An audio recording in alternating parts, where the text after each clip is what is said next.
scarf hold, you draw the head into you. As you follow them on the sprawl, you drive the head into the mat. Is that? No.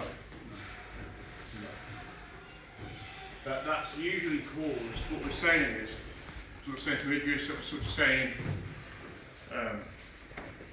with yourself, with you as well, that if your feet are like this, right, my question would be, how good is your technical stand-up from that position? Because technical stand-up, i.e. getting up, requires this foot to effectively become the new post. And when your legs are apart, it's very, very difficult. It's not impossible, but that's pretty awkward doing that. And your head tends to come down, you get kicked in the face far more easily. The idea is it's kind of here. This, for you to sprawl properly, for you to be able to thread the needle sprawl, needs to be kind of more, at least open. At least open. The minute this heel comes in front of that one, you're going to get problems when you try and switch. And then you start doing this, and then your head starts dropping to the ground. So, you know, am I beginning to forward roll? Yes. And that's the problem with your head going to the ground here. It's not that you don't always want your head going to the ground, but you don't really want it most of the time in this position. And it's what's causing it as well.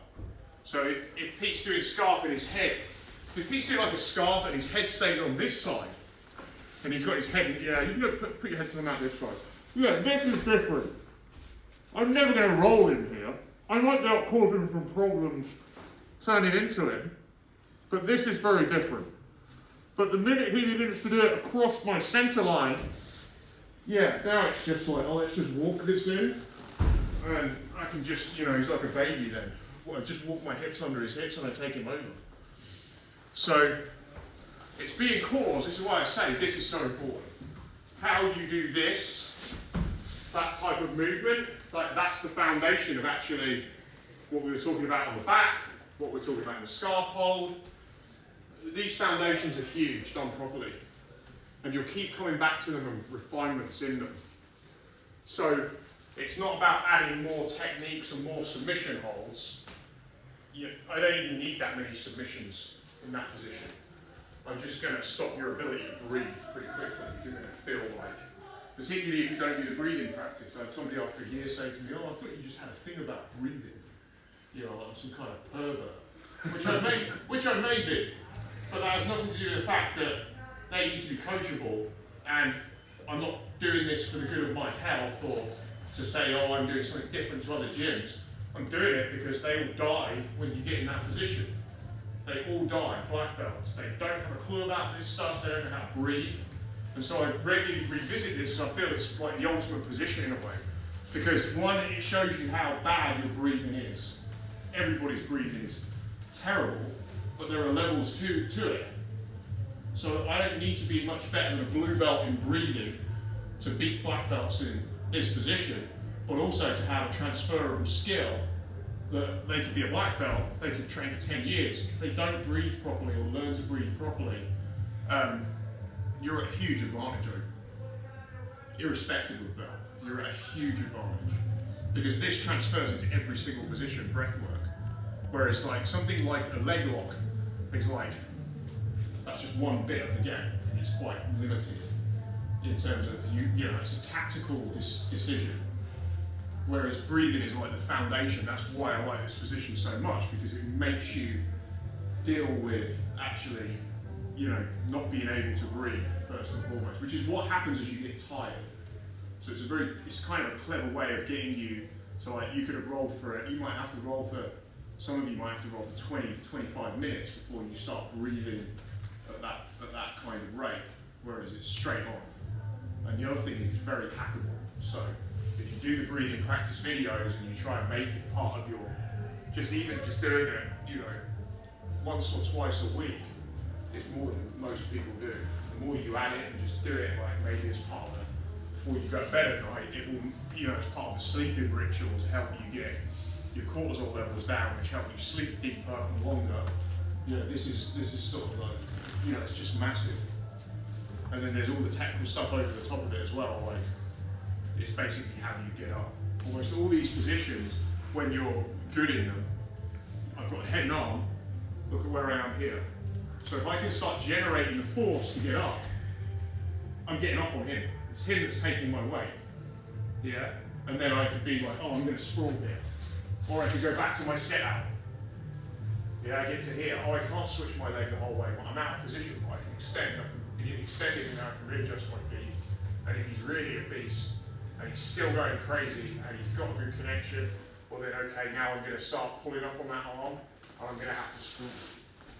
But that is very different from that, and then trying to sprawl. Here I'm falling over the guy. Whereas if I can thread the needle, I'm actually just going lower. So he's going to have to lift even more. Yeah?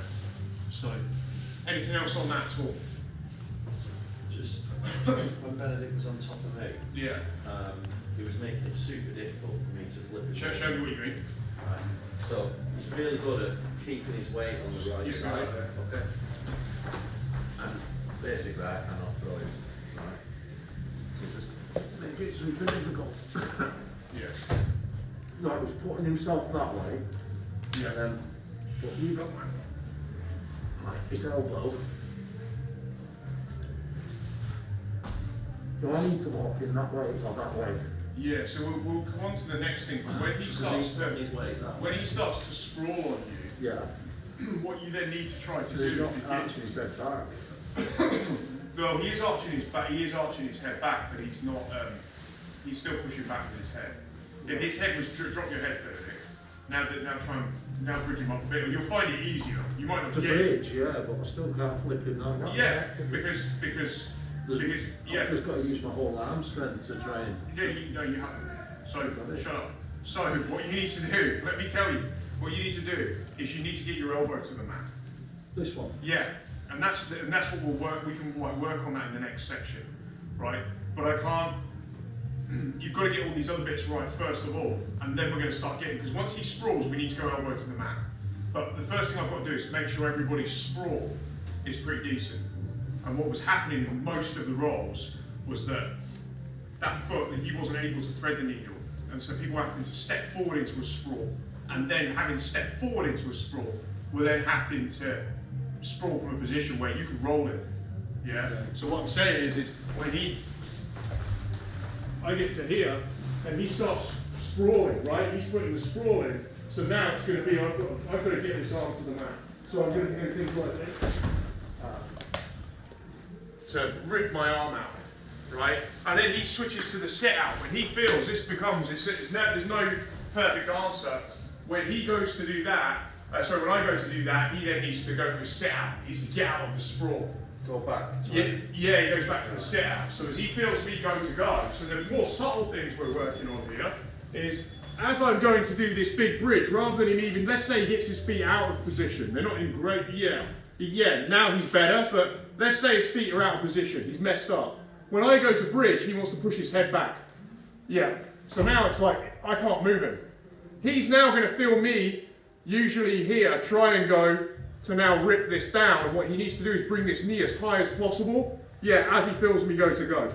Yeah, so as he feels me go to go, and now I'm stuck, and now he pulls me back up again flat, and now I get punished. And now I have to go again. And then he's pushing his head back. I feel, I'm going to try and get this out. And then he pushes his hips forward. Yeah. And that's going to be the game. Yeah?